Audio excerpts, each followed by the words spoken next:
ahead and talk about that first alert weather day for today. And as we do so with your weather every 7 minutes, I really want to emphasize that all the ingredients are on the table for a significant severe weather threat here in the Carolinas. Does that mean it fully comes to the fruition? Well, that's still to be determined, but a level 3 storm risk is out.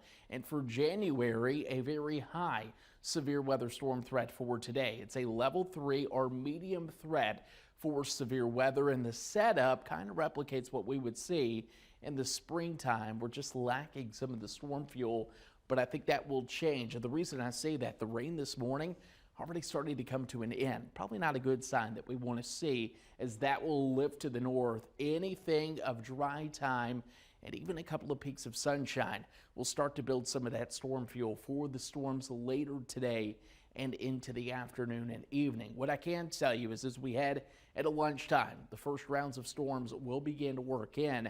I still think it's going to take a little bit of time to get the severe weather dynamics in here. Gusty winds associated with it, but by the middle of the afternoon, everything is on the table. I think as we head into 3 o'clock, any of these storms going to be the big story that we'll focus on with some of your showers across the region. That would be moving through with your tornado potential across the region. So keep an eye on those severe weather setups, the small cells ahead of the line.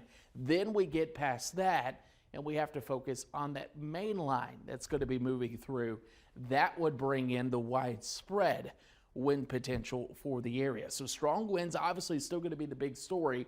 45 to 60 mile per hour wind gusts, the worst of the wind, going to be arriving right into the afternoon and evening.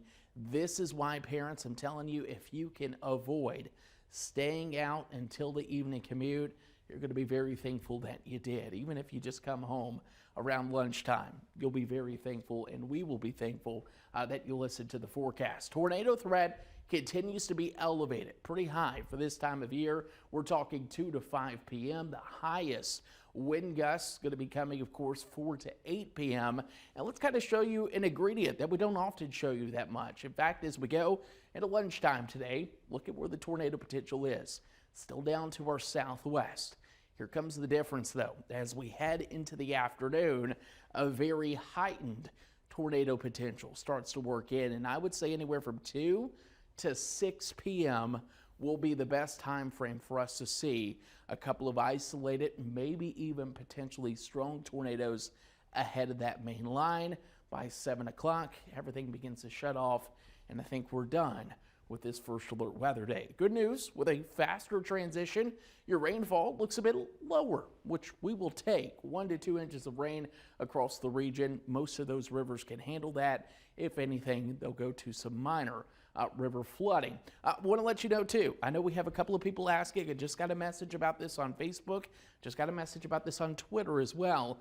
Coastal flooding is more than likely going to happen today, but it's only going to be minor. This will not be like what we saw with the December cane, if you will. That December system, we were talking 8 to 9 feet.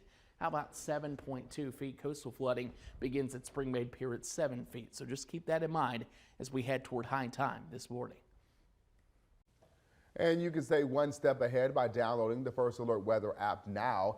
It's the only place you'll find video updates. You can also check the radar up to 24 hours ahead of time and get notifications catered to wherever you are with the Follow Me function. That could save your life during a tornado warning. Scan this QR code to download it now or search WMBF in your app store.